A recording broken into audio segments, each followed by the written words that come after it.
Hey guys, mumeze mute? Ni umuhungu wanyu Left Handa ugarutse. Uyu munsi nongeye kukwereka akantu kagira kati uburyo wahagarika umuntu ukumviriza nyine, cyane uburyo wareba niba hari umuntu ukumviriza. Ndabanza mbereke uburyo wareba umuntu akumviriza, nyuma noneho usigaye usanze akumviriza uburyo wamukuraho nyine. Urabizi abantu benshi umuntu ajya abikora akajya kumviriza ibintu uvuga nyine. Tuvuge n'urugero nka sheri wawe ugufuhira akaza akabikora akajya kumviriza, kandi ibyo bintu bishobora kuba byaba binakubangamira n'ibiki n'ibiki. Ese wowe bajya babigukorera? Cyangwa hari ujya ukeka ko hari umuntu ukumviriza? Ngiye kukwereka noneho niba hari uburyo wamwikuraho nyine. Ikintu cya mbere ngusaba nyine, wowe utarakora subscribe, urimo uracikanwa n'ibintu byinshi. Kora subscribe ubundi nzaze nkwereka uburyo ibintu byinshi cyane byo muri telefone wabimenya rwose, bidasabye kugenda wiruka ku muntu ngo nyereke iki n'iki, akubona imboga mu menyo. Reka nzajya mbiberekera kuri iyi channel byose, aho waba uri hose ku isi uzajya ubibona, upfa kuba wumva ikinyarwanda gusa. Twikomereze ibyacu noneho. Ngiye kubanza mbereke uburyo wareba niba hari umuntu ukumviriza. Dore uraza kuri application yawe yo guhamagara. Dore njyewe ngiye guhamagara nkoresha iyi ngiyi niyo njye nkoresha. Ubwo nawe urayizi iyo ukoresha nyine, akenshi uba usanga bayita phone.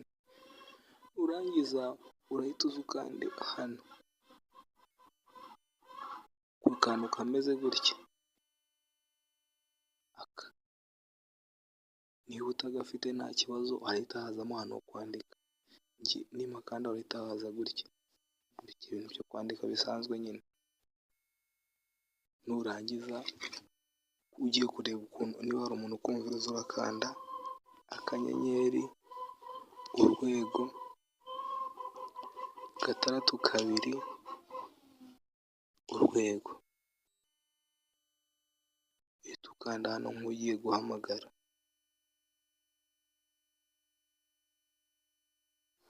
Kande call. Dore ibintu baduhaye noneho: call forwarding, voice not forwarded, fax not forwarded, SYNC not forwarded, ASYNX not forwarded, packet not forwarded, PAD not forwarded. Bivuze ko hano nta muntu wigeze twikonekitaho n'iri na rimwe. Iyo yakwikonekitaho reba nk'ahantu handitse voice, urumva bahita bakubwira ngo forwarded on, bagahita bakwandikira n'iyo nimero. Iyo nimero urahita uyibona nyine, iyo nimero yo kwiforwardinzaho hano bihita byandikamo hano, ariko njye urabona ko ntayihari, nta nimero n'imwe ihari igaragaza ko yanyikonekitaho nyine nyumviriza. Wongeye kwereka noneho igihe iyo nimero isanze yikumviriza, ubu ikintu wakora kugira ngo uyikureho irekere kukwikonekitaho. Sasa rero iyo nimero, ikintu cya mbere urahita uyandika nyine, uze kumubaza impamvu akumviriza. Ibyo ni ibisanzwe, cyangwa ntunabikore sinzi. Noneho twebwe reka twirebere igihe usanze akumviriza, noneho uburyo wamwikuraho nyine, uburyo wakora disconnect ku buryo atazongera kumviriza ibintu byawe. Nanone urongera ujye ahandi uca ugiye guhamagara bisanzwe. Nurangiza uze nuhagera wandike urwego inshuro ebyiri. Nurangiza wandike 002 urwego, uhite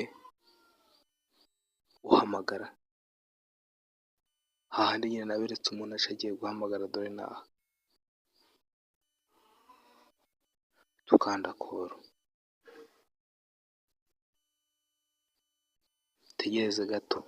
Byaje. Call forwarding erasure was successful.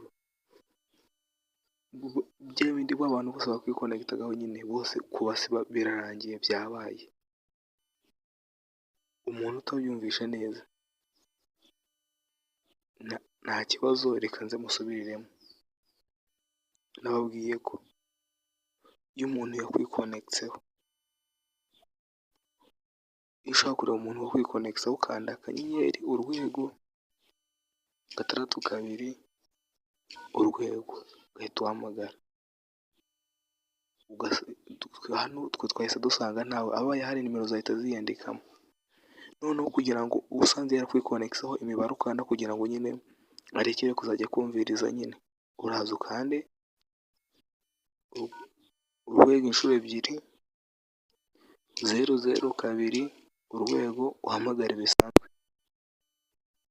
Nurangiza biraba byabaye hano. Ubu nta muntu wakongera kukumviriza kano kanya, keretse yongera akaza agafata telefone yawe nyine akakwikonegitaho.